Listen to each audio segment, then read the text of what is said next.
Since today we're talking about the Ascension, I wanted to share with you the weird story from the Bible about two people that ascended into heaven.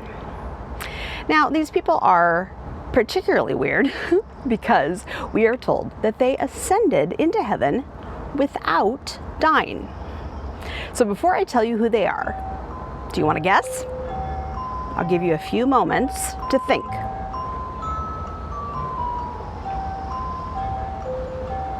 Okay, time's up. The first one you may have guessed, the famous Old Testament prophet Elijah.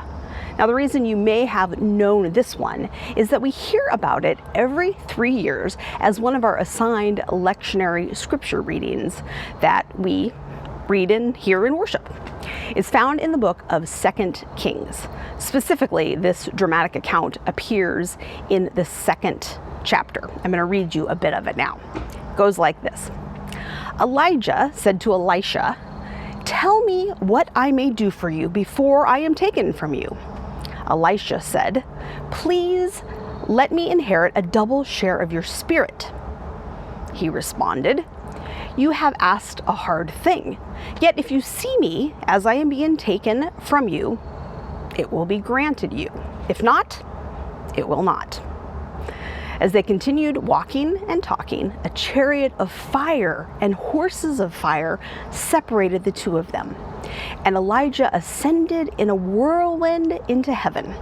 Elisha kept watching and crying out, "Father, Father, the chariots of Israel and its horsemen."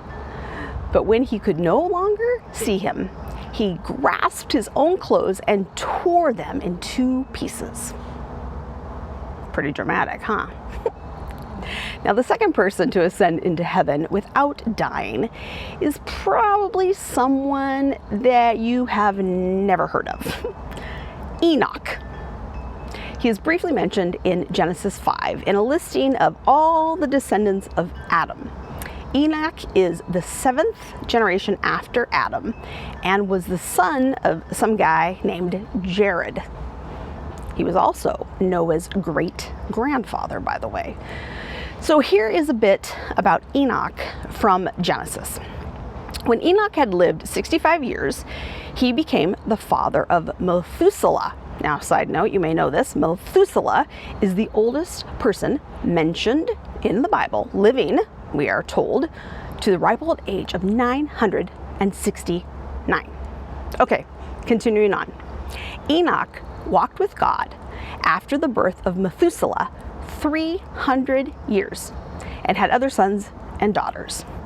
Thus, all the days of Enoch were 365 years. Then it concludes with this. Enoch walked with God, then he was no more because God took him. So everyone else in this long list of descendants of Adam ends with the phrase, "and he died." But Enoch ends with this cryptic, "then he was no more because God took him." The verb here used here for take in the sentence "because God took him," it means snatched up or carried away. So over the years, this has been interpreted to mean that Enoch did not have to experience death, but instead was taken straight to heaven. The only clue that we are given as to why this might be is the line, "Enoch walked with God."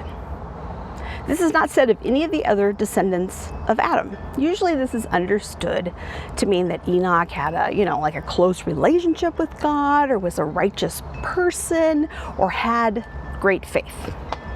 Now, even though you've probably never heard about Enoch, the New Testament actually mentions him. It's true.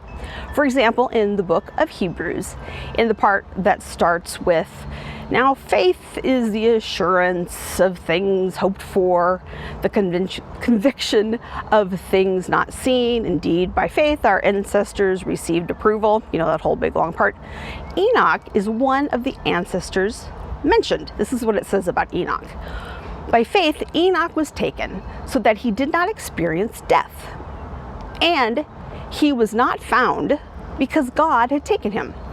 For it was attested before he was taken away that he had pleased God. So the book of Jude also mentions Enoch, but in that case, it's quoting the book of Enoch, which is not part of our biblical canon, and a whole other story for another time. Perhaps another edition of Weird Stories from the Bible. Or maybe it would be called Extra Biblical Materials. Something like that. See you next time for more weird stories from the Bible.